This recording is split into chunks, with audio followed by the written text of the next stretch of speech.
मैं पेट व लिवर रोग विशेषज्ञ हूँ।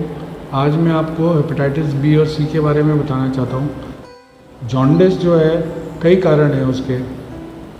शराब पीना, फैटी लिवर से जॉन्डिस बन जाना, या फिर काला पीलिया जिसको हम आम भाषा में हेपेटाइटिस बी और सी बोलते हैं। टेक्निकली वो आम आदमी बोलता है काला पीलिया बन जाना। काला पीलिया दो तरह का होता है, हेपेटाइटिस बी और हेपेटाइटिस सी। हेपेटाइटिस बी और सी दोनों गंदे पानी से नहीं होते हैं।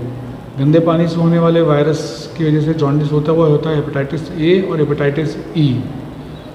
उन दोनों में अच्छी बात यह है ए और ई में कि वो सेल्फ लिमिटिंग होते हैं और वो जल्दी ठीक हो जाते हैं। लेकिन उसमें कभी कभी अगर बॉडी की रेजिस्टेंस कम हो और वायरस की जो विरुलेंस है बहुत ज़्यादा हो तो कभी कभी पेशेंट गफलत में चला जाता है, बेहोशी में चला जाता है। अगर ऐसा हो जाए तो जान बचने का चांसेस सिर्फ 10 से 30% रह जाते हैं।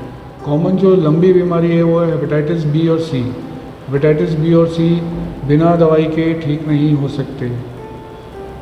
बिना दवाई से मेरा मतलब है बिना एंटीवायरल मेडिसिन के। अगर क्रॉनिक हेपेटाइटिस बी और सी है तो दोनों की दवाई ज़रूरी है। अगर नहीं करेंगे तो आगे चल के लिवर की सिरोसिस और लिवर का कैंसर बनना के फुल चांसेस रहते हैं। हेपेटाइटिस बी और सी के लिए प्रिवेंट करने के लिए सबसे ज़रूरी जो चीज़ें हैं, जो HIV वाले प्रिकॉशन हैं, वो हैं सारे। जैसे इस्तेमाल की हुई नीडल इस्तेमाल कर दोबारा से इस्तेमाल नहीं करना। बिल्कुल हमेशा अपना जब भी आप टेस्ट कराएं तो नई नीडल का इस्तेमाल करें। इसी प्रकार एक कॉमन चीज़ होती है जो हम लोग नज़रअंदाज करते हैं, नाई के पास जाएं तो अपना शेविंग का सामान या बाल काटने का कैंची या उस तरह खुद अपने आप लेके जाएं। वरना क्या होता है, मान लीजिए कि आपसे पहले वाला हेपेटाइटिस बी या सी पॉजिटिव था, उस तरह से या कैंची से उसने आपके कर दिए, और खुदा ना करे अगर कोई जख्म लग गया तो ब्लड उससे निकल के आपके ब्लड में मिक्स हो गया और वो हेपेटाइटिस बी और सी आपको हो सकता है, जिसमें आपकी कोई भी गलती नहीं है। परिवार में अगर किसी को भी हो जाए तो सारे परिवार का हेपेटाइटिस बी और सी चेक कराना चाहिए। सी का अनफॉर्चुनेटली कोई टीका नहीं है, लेकिन बी का टीका है, तो बी का टीका ज़रूर लगवा लेना चाहिए। आजकल तो यूनिवर्सल इम्यूनाइजेशन प्रोग्राम में गवर्नमेंट ने हेपेटाइटिस बी के वैक्सीनेशन को इंक्लूड कर लिया है, तो सभी बच्चे से लेके बूढ़े तक सबको हेपेटाइटिस बी का वैक्सीन लगवा लेना चाहिए। हेपेटाइटिस सी का अनफॉर्चुनेटली कोई वैक्सीन नहीं है, लेकिन इसका 3 महीने का इलाज है, जिससे वायरस 90 से 95% चांसेस होते हैं कि वायरस एंटीवायरल से ख़त्म हो जाता है।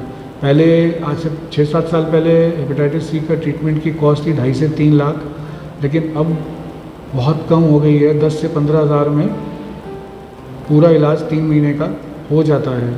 इससे प्रिवेंट करने के लिए सबसे इम्पॉर्टेंट जो चीज़ हम नज़रअंदाज करते हैं वो नाई की दुकान है, या फिर हम डेंटिस्ट के पास गए तो डेंटिस्ट के यहाँ हम ये इंश्योर कर लें कि जो इंस्ट्रूमेंट्स वो यूज़ कर लें वो स्टरलाइज करे हुए यूज़ करें।